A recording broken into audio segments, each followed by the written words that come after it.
Alors Swan, bon, je suis content de voir qu'on se comprend. Bon, t'as vu, je me fais pousser la barbe, donc nous nous ressemblons beaucoup moins. Et les cheveux aussi, voilà. Euh, bon, tu soulèves un point qui est terrible, qui rejoint un peu ce que je viens de dire à Mathias. C'est très très compliqué, très très compliqué.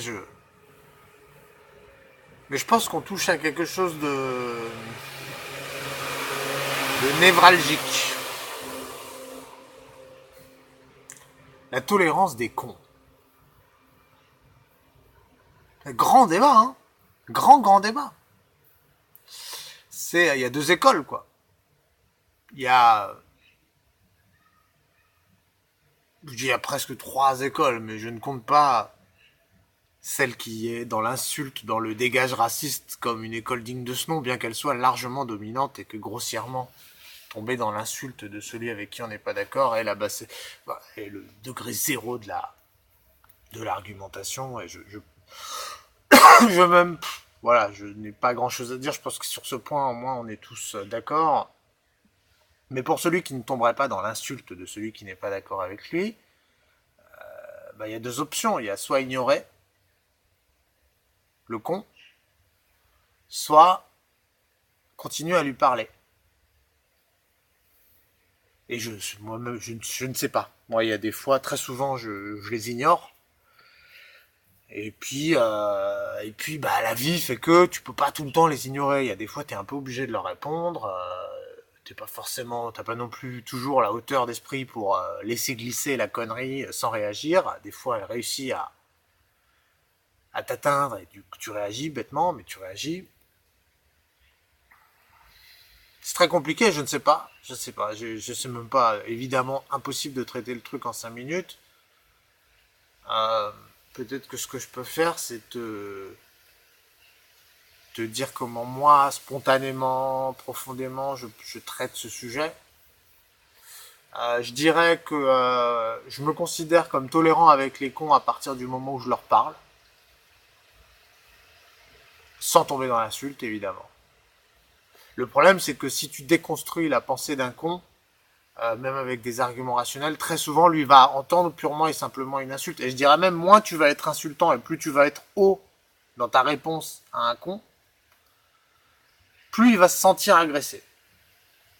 Il vaut peut-être mieux, parfois avec un con, il va moins mal prendre une insulte qu'un propos posé, calme. Donc, première chose. Ensuite, je dirais, spontanément, moi j'ai tendance à parler surtout, pas à, à parler surtout aux personnes qui comprennent. C'est un proverbe africain que j'adore vraiment qui dit quand tu parles, parle à qui comprend. Parce que j'ai constaté en vieillissant que parler aux cons était une perte de temps monumentale. Ils sont trop nombreux, ils sont trop encrassés. Déjà, en sortir un de sa crasse est infernal, si tu veux. Donc, à un moment, ils sont hyper nombreux. Si tu veux un minimum d'efficacité, ou au moins une illusion d'efficacité, concentrer son propos, sa discussion, ses efforts, son énergie, hein, parce que nous ne sommes qu'une quantité d'énergie renouvelable, certes, mais non infinie, pour une certaine efficacité, il vaut mieux parler à ceux qui comprennent. Voilà. Néanmoins, je n'exclus pas ton idée de tolérer les cons. Je considère qu'à partir du moment où je prends le temps de leur répondre de temps en temps, ouais, je les tolère. Le problème, c'est qu'eux sont totalement intolérants. Donc bon, voilà. Bon, je n'ai pas bien répondu. Enfin, de toute façon, je pense pas. L'idée n'était pas de conclure, mais voilà grossièrement comment j'appréhende la question. J'aurais aimé qu'il suffise de dire. Enfin, j'aime bien hein, ton esprit de compréhension et d'ouverture, mais ça rejoint un peu la discussion que j'ai sur l'anarchisme en ce moment. Est-ce que